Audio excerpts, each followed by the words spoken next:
Hello and welcome to the Success Showcase. I'm your host, Eric Lopkin of the Modern Observer Group. And with me, as always, is Chip Janiszewski from the Happiness and Success GPS. Chip, how are you doing this week? Doing great. How are you, Eric? I'm fantastic. So this week, we're getting back. We haven't actually done one of these in a little while, but we're getting back to our book club, the Success Showcase Book Club. This week, we're talking actually about two books, but they're really related. The 1 Minute Manager and Self-Leadership for the 1 Minute Manager. And Chip, you're the one that introduced me to these books, so I will bow to you on this. All right. Well, first of all, the 1 Minute Manager is an old classic written by Ken Blanchard and Spencer Johnson. And both of them have written some great books over the years that are very, very simple to the point. But in the last couple of weeks, we've talked about time management. We've talked about focus and that kind of thing. And these books are really, really great follow-up to what we've been talking about. So the original 1 Minute Manager was all about this person who wanted to learn how to be a good manager. And he was introduced to this person who was the 1 Minute Manager. And basically what it was all about is developing yourself into a self-leader by making 1 minute goals, 1 minute praisings, 1 minute redirects. It's basically simplifying things as you're going through. And there's a whole bunch of different principles in there, but the book itself maybe takes about an hour to read. And by the end of that, by him interviewing people and learning these principles, he himself became a 1 minute manager. And at the end of that, he was ready to start training other people in that, because the bottom line is in both of these books, the people who were mentored they asked the person that mentored them, what can I do? And they said, share this with others. So we'll talk about the 1 Minute Manager principles first. The second book is called Self-Leadership and the 1 Minute Manager. And this one is a little bit different from the first one in the approach, in that the second book starts with somebody who already has his team, and he made a presentation to a bank about promotion and advertising and so on and so forth. And the whole presentation bombed. And he came back to his office blaming his boss for not giving him direction, blaming his team for not helping things out the right way, and so on and so forth. And it was the woe is me type thing. He goes out for a cup of coffee to Kayla's coffee shop. And it turns out this Kayla person is also a graduate of the 1 Minute Manager system. And she takes him under his wing and really develops him into a self-leader by taking a look at what motivates his employees, taking a look at the different developmental stages and talents that they have, and so on and so forth, and really melding things together. So I think we're ready to just really start talking about the principles in these books. But the bottom line is he became a 1 Minute Manager also and was mentoring somebody at the end. So the first principle in the very, very first book, first of all, 1 Minute Managers don't take a lot of time doing anything. They give people a whole lot of responsibility to themselves. And so principle number one of the 1 Minute Manager is to set 1 minute goals. And what you had to do was write down each of your goals on a sheet of paper using less than 250 words, and giving them to the manager and getting together and going over that very, very briefly, and then getting things done.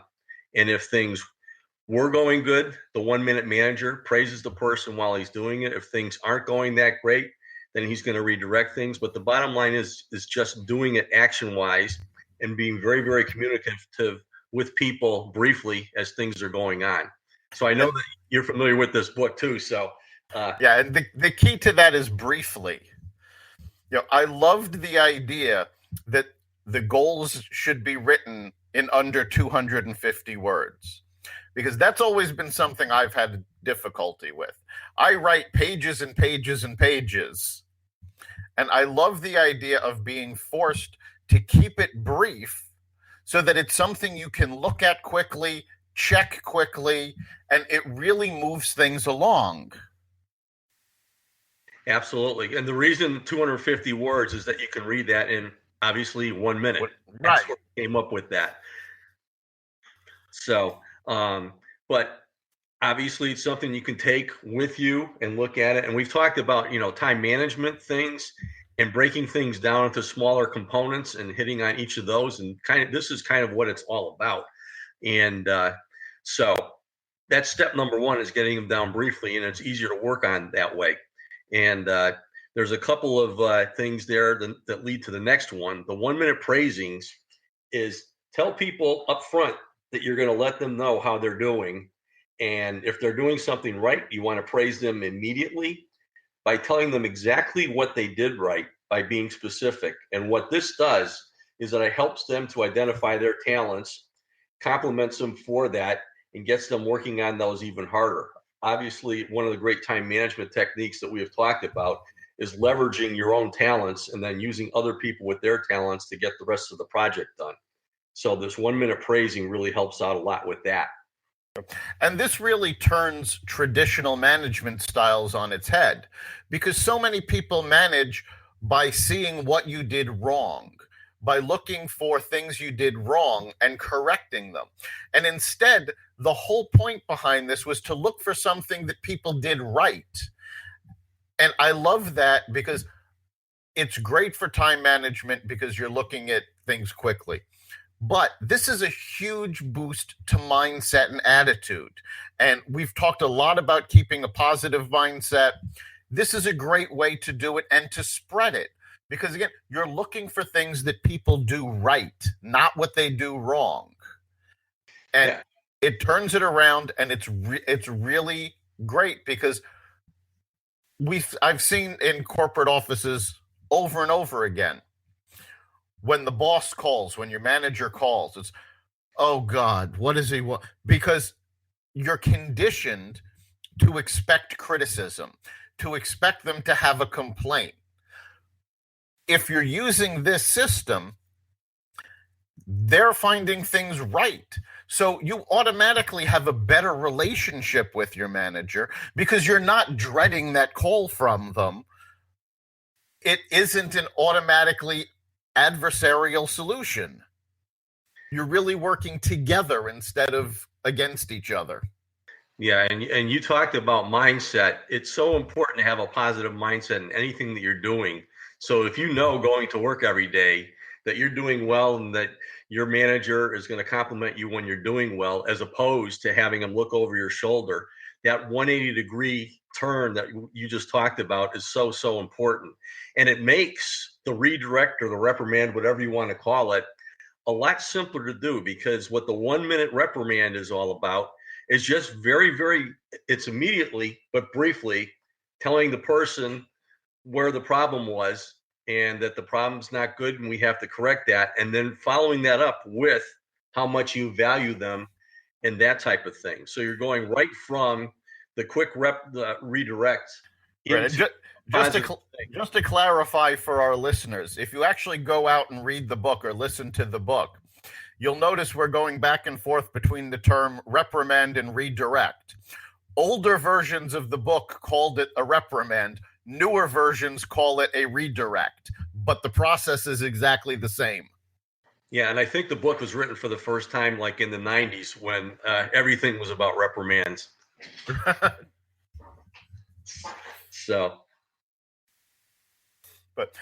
And it really is, it's a very simple system to use, very effective. And one of the things that they mention in the book that I really like about this system is that it gets rid of the dreaded personnel review. I mean, I remember I've had experience in corporate America with the personnel review on both sides, having to give it and having to get it. And it always seemed to be an exercise in futility. I remember when I was running a department at Reuters, we had to do personnel reviews. And I fill out all the personnel reviews and I go over it with everybody and I send it up the chain. And they sent them back to me because they said I was too positive. I gave my team too good a review. We can't have that. And I said, why not? And said, well, because your grades were so far above everybody else in the company. And I said, well, maybe the problem isn't with my team. Maybe the problem is the way we're doing these. Absolutely. I mean, there's another book out that I've listened to a little while ago called The End of Average.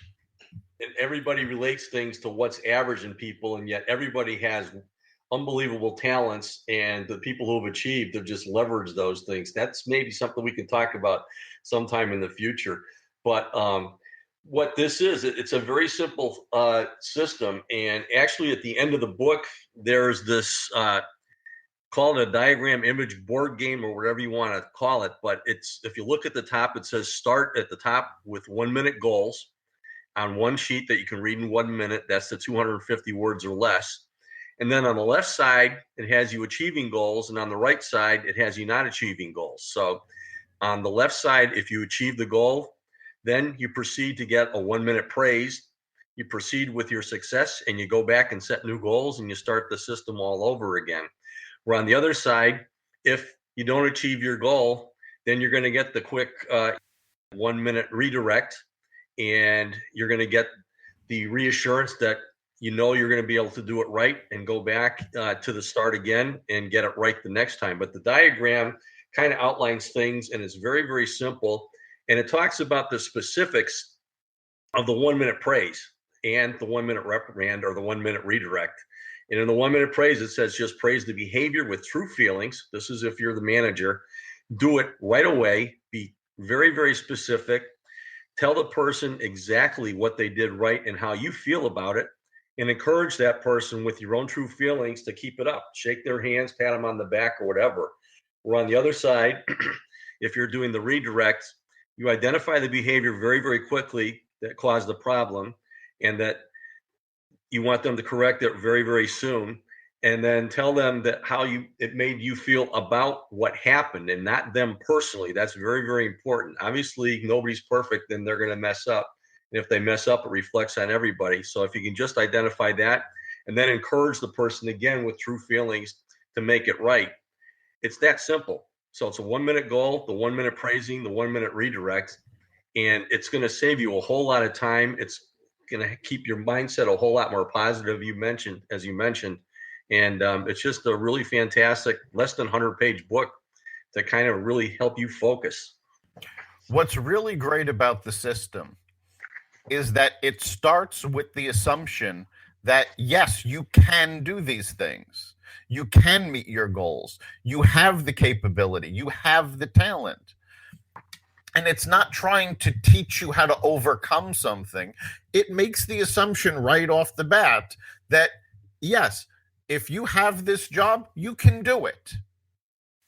And your manager is, in both the praisings and the reprimands, starting from the point of view that, yes, they know you can do this. In the praisings, they're telling you exactly what you did well. In the redirect, they're telling you that we know you're better than this. You can do this, and you made a mistake, so now you have to go fix it. Yeah, and it's a 180-degree turn from the way management is perceived in the workplace. And I'm using the word perceived because the perception out there is that a manager is there to correct you when you're wrong and turn you in the right direction, assuming that you're not perfect and that he's going to have to do that. Whereas in the 1 minute manager, he's assuming that you can do things properly, that you've done it in the past. And yes, if something goes wrong, he's going to correct you, but we're going to move ahead with the assumption that you're going to do well most of the time, as opposed to the other way around. And again, that's a perception that's just out there. And if you hear people talking in the workplace, you're going to hear a whole lot more talking about bosses looking over their shoulder than bosses complimenting them. Right. And one of the things that I really liked in the book also, there was one line where the manager says, a problem without a solution is just a complaint. And the whole implication of it was, you're the one that found the problem. You have the capability to solve it. So figure out exactly what's going to happen. And in the book, they go through 3 possible solutions which don't work. And then the person figures out that if they combine the 3, it solves the problem. And all of this is being done without the manager's input. The manager is just letting them figure it out for themselves.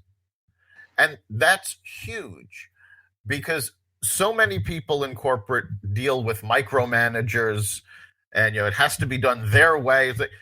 And this really shows you an effective management method that doesn't micromanage, that shows you, yes, you can do this. This is how you figure it out, but it's up to you to figure it out. Yeah, and that's actually a really good segue into the second book too, because the second book, as I said, this is about this account manager for an advertising agency for a bank, and he's a new account manager.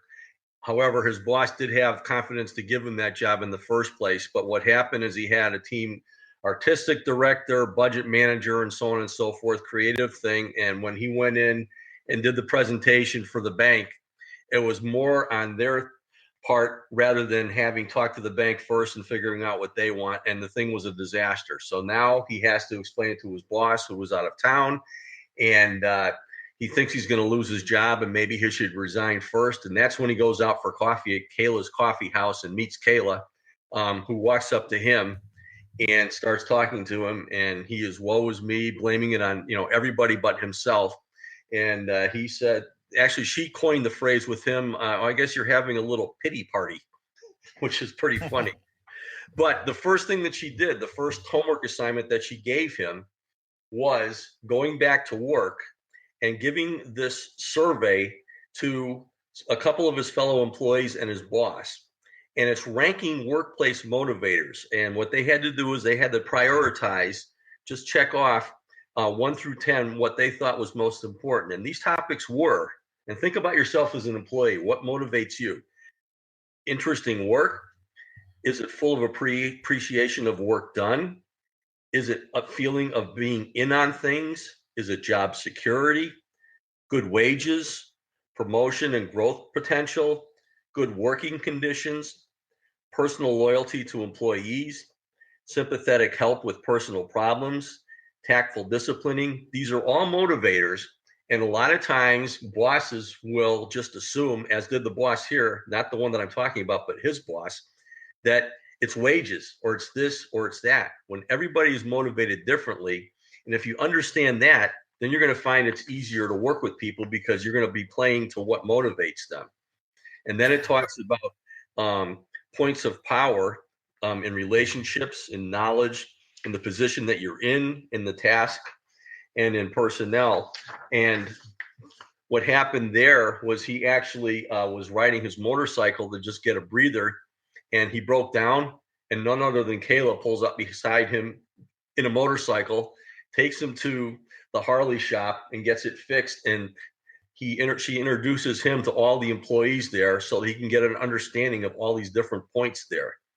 And then what the book does is it goes to the different developmental levels that everybody has. And the bottom line is what this is geared towards doing is leveraging talents like we talked about in the last book. And when you're faced with a particular task, say it's budgeting, you could either be an expert in it or you could be way down the chain. And they talk about the 4 levels of competence there. Number 1 is D1, which is low competence, but high commitment. This is when you first get the job and you're enthusiastic that you can get it done. And then after you take a quick lump, now your competence is still low. You might have a little bit, but your commitment level, because you've taken a lump, might be down a little bit, which is your development stage number 2.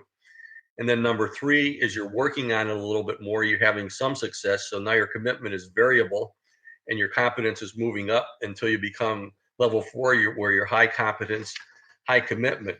Now, as a manager, what you need to do is understand those 4 levels of competence and manage the people or look for direction depending on where you are in the system accordingly. And they have a situational leadership model in here where there are leadership styles to helping out employees when they're working on this project here. And without walking through this whole thing right now, I mean, we can discuss this a little bit, but it's people are motivated differently. People are capable of doing things in different levels. But the most important thing is communicating quickly with each other to get these things done, depending on the situation that you're in. Right. And I think the key with all of this is that it's highly individualized because you've got multiple types of motivation, multiple points of power, multiple levels of development. And you're not going to have two people that are identical in what their motivation is, where they are in development, what their points are. And trying to manage everybody exactly the same way doesn't work because all of these systems are individual. So what really works with the 1 minute manager is the fact that it's so simple, it allows people to adapt it to whatever their motivation is, to whatever their strengths are. And by using a 1 minute goal, they can look at it and go, okay, this is my goal. This is what motivates me to do it. These are my strengths, and this is my level of competence, all to meet this goal.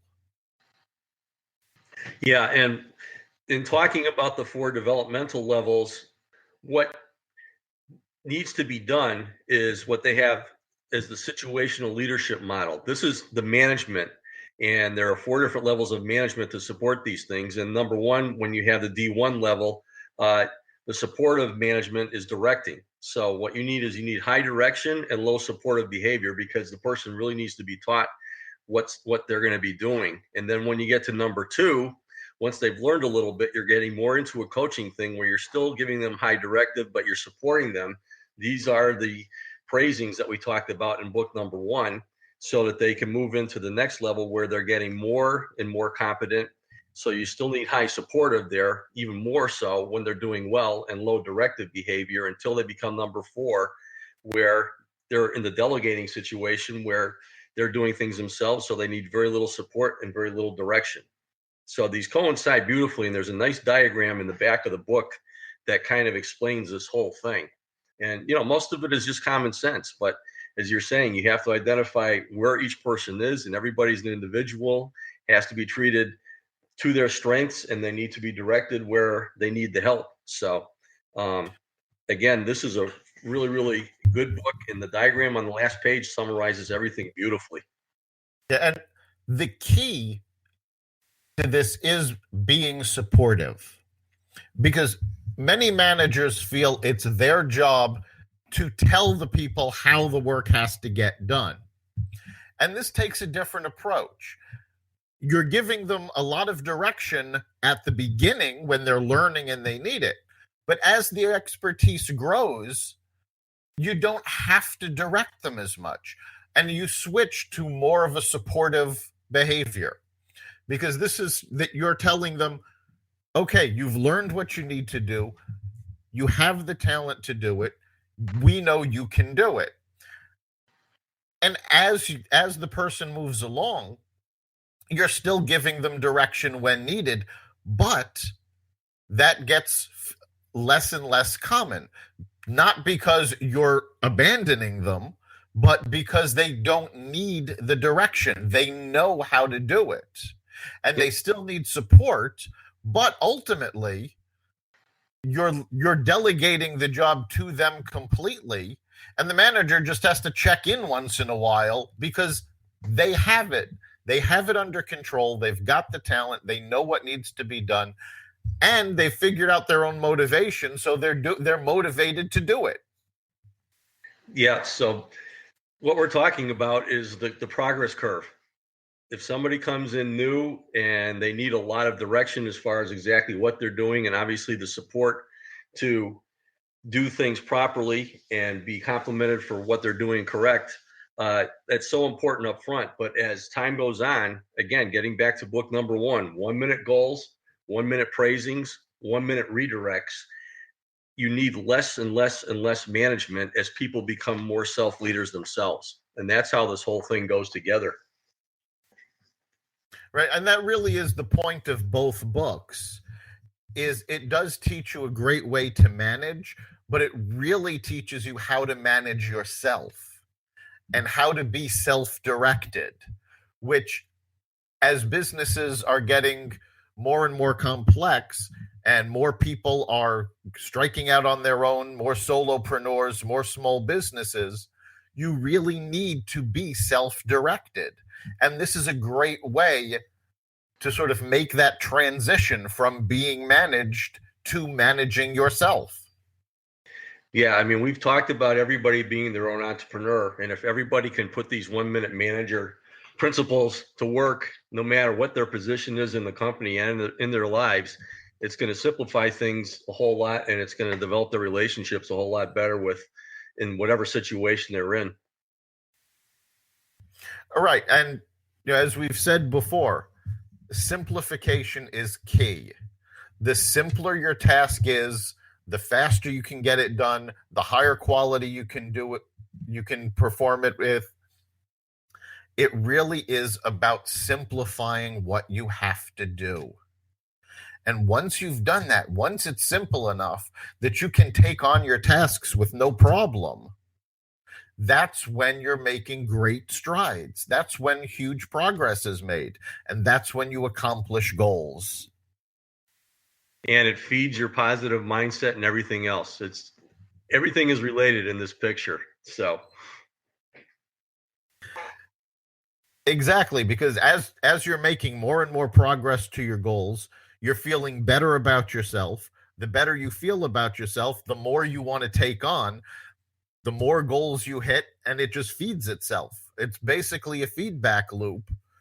And what the system is all about is helping other people in that exact way. As we talked about right back at the beginning, it's praising first. And then obviously when things go wrong, it's a lot easier to point things out and then go back to the praise and the accomplishments. So I love the 180-degree turn in style in this, but it's so logical and it's so simple, and yet it needs to be done so much. Absolutely. All right, we're coming up on the end of our time. So what do you think is the big takeaway from the books? It's 1 minute goals, 1 minute praising, 1 minute reprimand or redirects, and identifying other people's talents and where they need help and putting this to work in the whole system. Yeah, I think the big takeaways, two big takeaways. One is keep it simple. That's what the whole management system is about, is keeping it simple. And the second takeaway is come at it with the assumption that, yes, it can be done.